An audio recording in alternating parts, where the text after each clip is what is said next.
The worksheet is a tool that helps accountants who work in a manual rather than a computerized accounting environment prepare a trial balance, adjustments, and the financial statements. It's somewhat rare to prepare a manual worksheet, but it's not unheard of even today.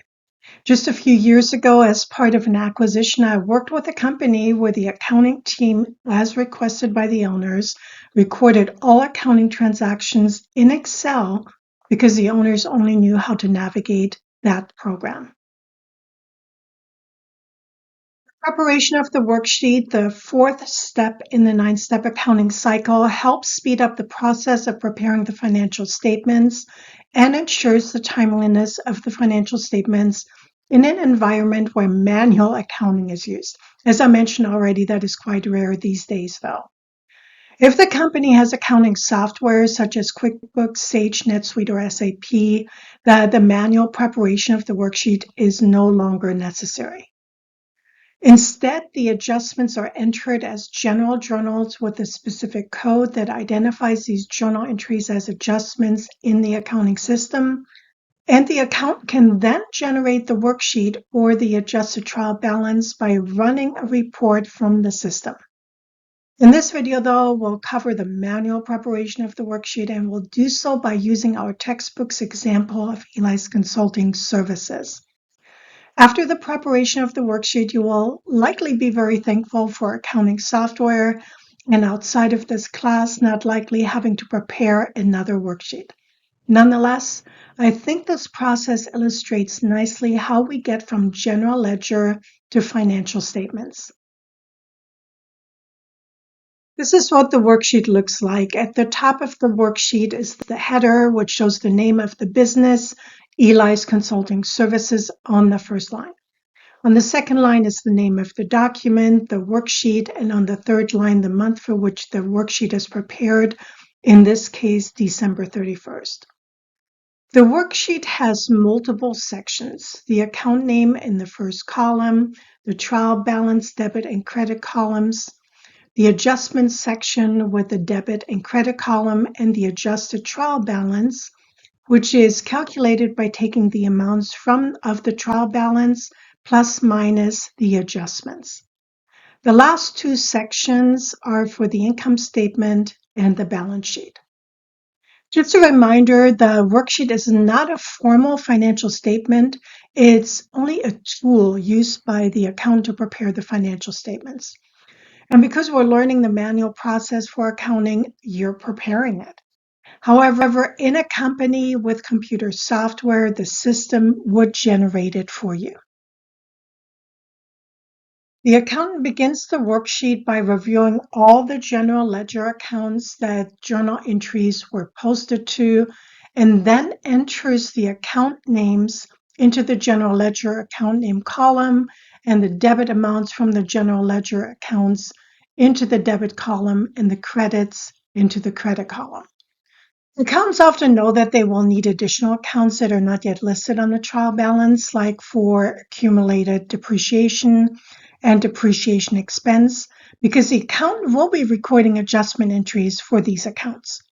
So the accountant already enters those account names even though they don't yet have a balance. That sounds a little confusing. It will be less confusing as we work through the examples.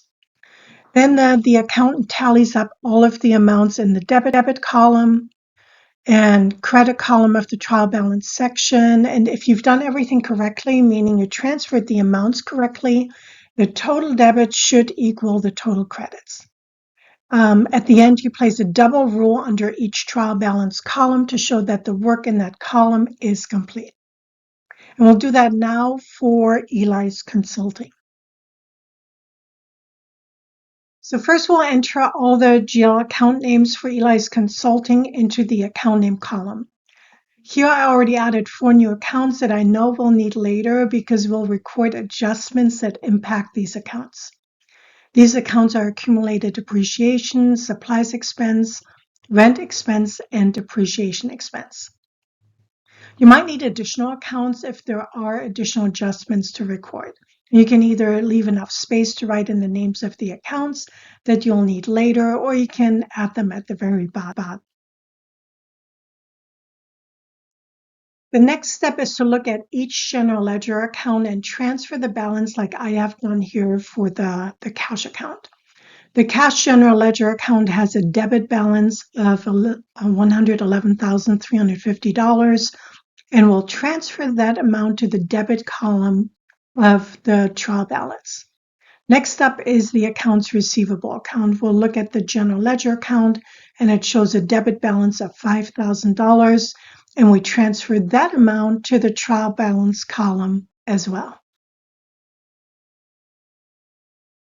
Here I've completed the trial balance section by filling in the balances from each of the remaining general ledger accounts and summed up all the debits and credit amounts. The total debits match the total credits, but it's really easy to make a mistake here, and you can't complete the rest of the worksheet until you figure out why the debits don't balance with the credits.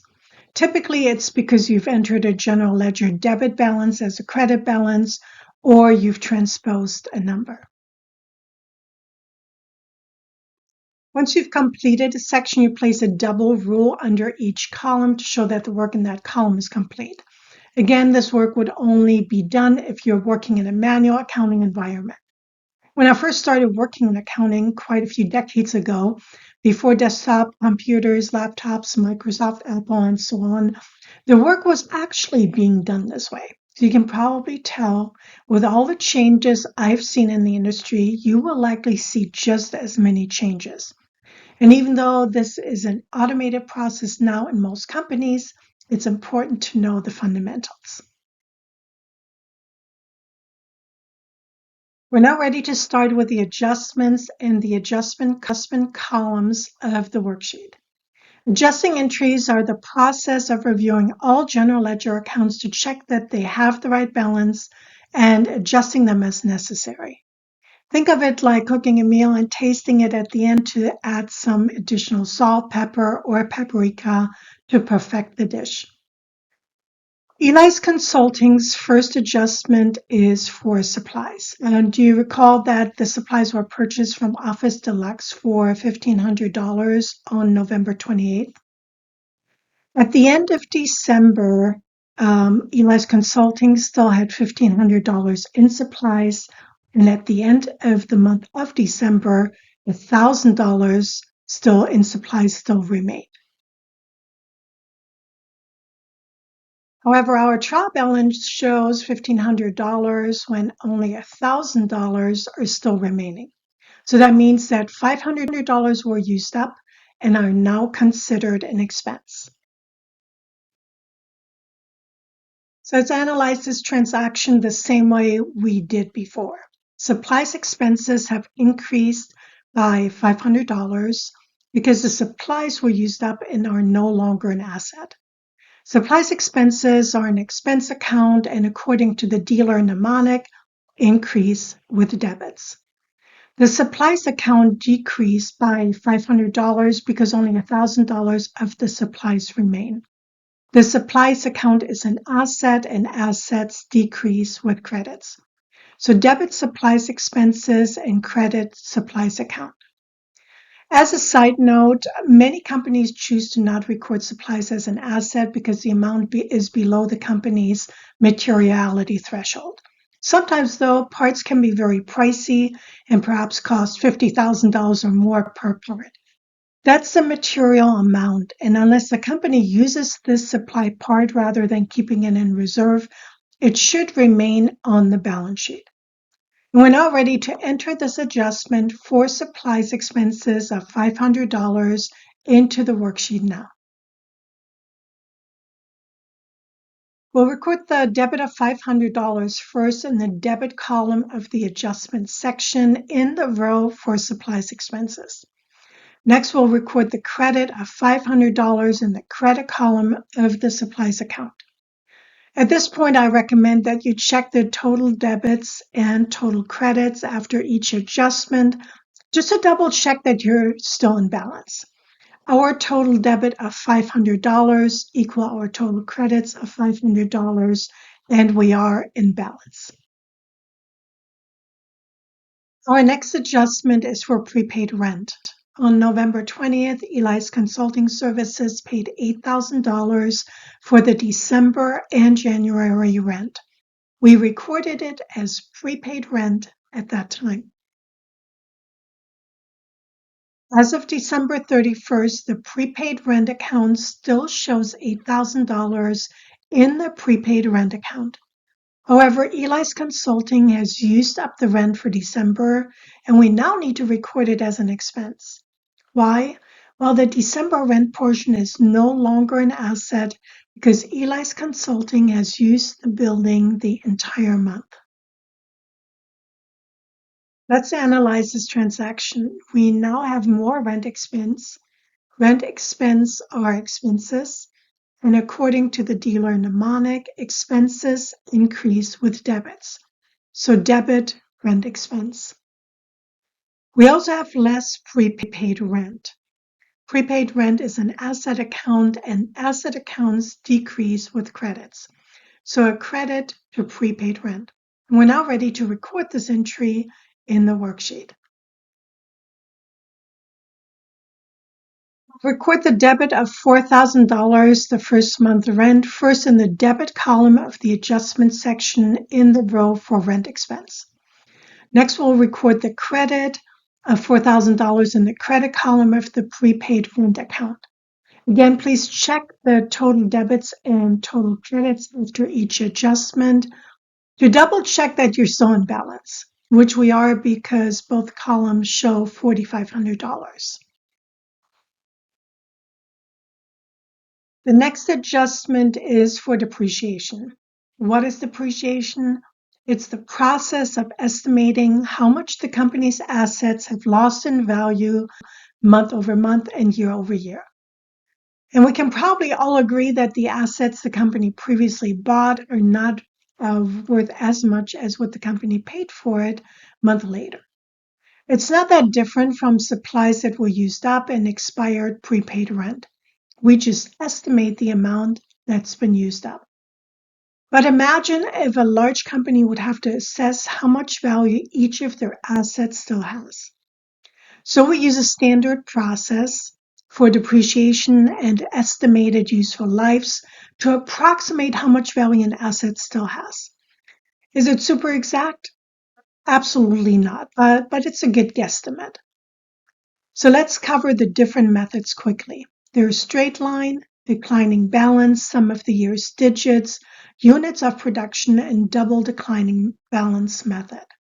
The IRS requires the use of a depreciation method called MAKERS unless it's an asset purchased before 1987.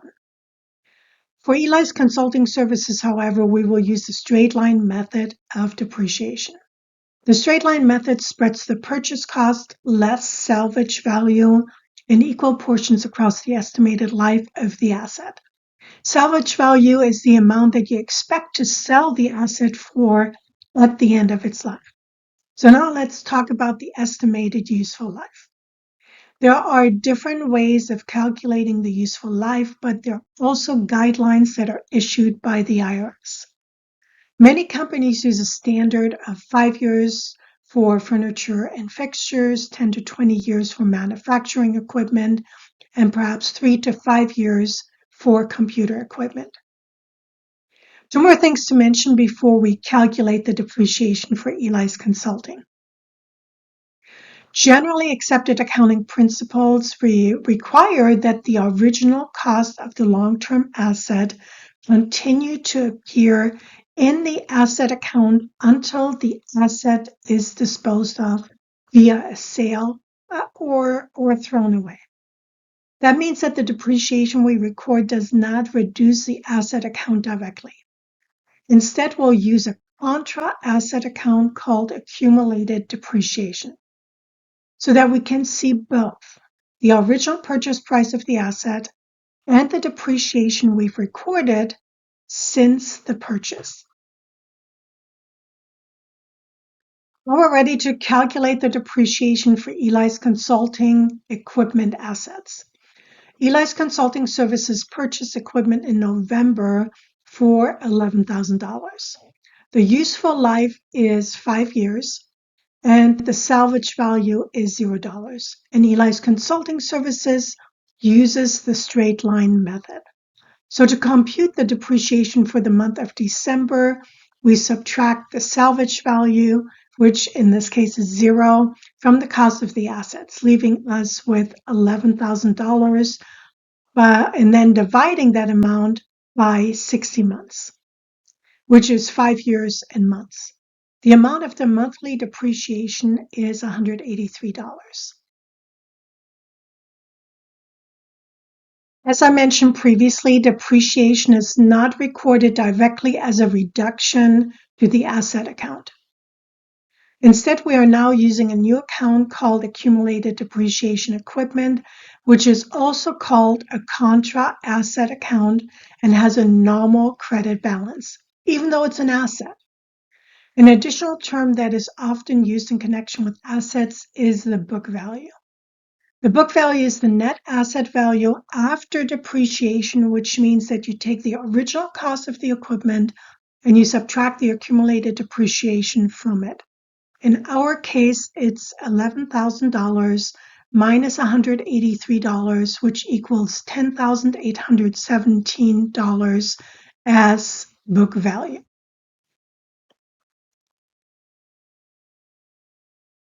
To find the debit and credit, we analyze the transaction. We now have more depreciation expense, which is an account in the expense category. And expenses increase with debits. That means we have to debit depreciation expense. The second part of our transaction is that we now have more accumulated depreciation, which is a contra asset account. This is a bit tricky because this account behaves in the opposite way of an asset. Asset accounts increase with debits and decrease with credits. Contra asset accounts increase with credits and decrease with debits. So we credit accumulated depreciation. We'll record the debit of $183, the first month of depreciation, first in the debit column of the adjustment section in the row for depreciation expense. Next, we'll record the credit of $183 in the credit column of the accumulated depreciation equipment account. Again, please check the total debits and total credits after each adjustment to double check that you're still in balance, which we are because both columns show $4,683. And since this is our last adjustment in this exercise, we also double rule the adjustment column to show that the work here is complete. Next, we complete the adjusted trial balance columns by adding or subtracting the amounts in the trial balance columns and the adjustment columns. Only the 6 accounts from the trial balance columns that had adjustments now have a new amount in the adjusted trial balance columns. All others remain unchanged from the trial balance columns. Like, for instance, the cash account. The balance in the trial balance columns was $111,350. There was no adjustment in the adjustment columns, and therefore the amount in the adjusted trial balance columns is $111,350. On the other hand, the supplies account had a debit balance in the trial balance of $1,500, but a credit in the adjustment balance, which reduces the remaining debit balance to $1,000.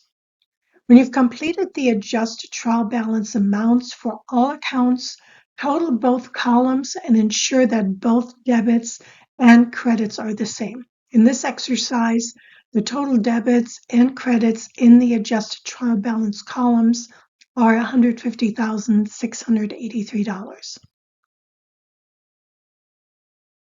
Next, we'll sort the amounts in the adjusted trial balance columns into balance sheet and income statement accounts. We enter the balance sheet amounts into the balance sheet columns and enter the income statement amounts into the income statement columns. All of the accounts from cash to Trade and Eli drawing are balance sheet accounts. whereas the fees income to depreciation expense are income statement accounts. There is a special step at the end after you've completed the income statement and the balance sheet columns. You total the columns, but they won't equal. Do you recall that we said that the profits or losses, for that matter, belong to the owners of the business?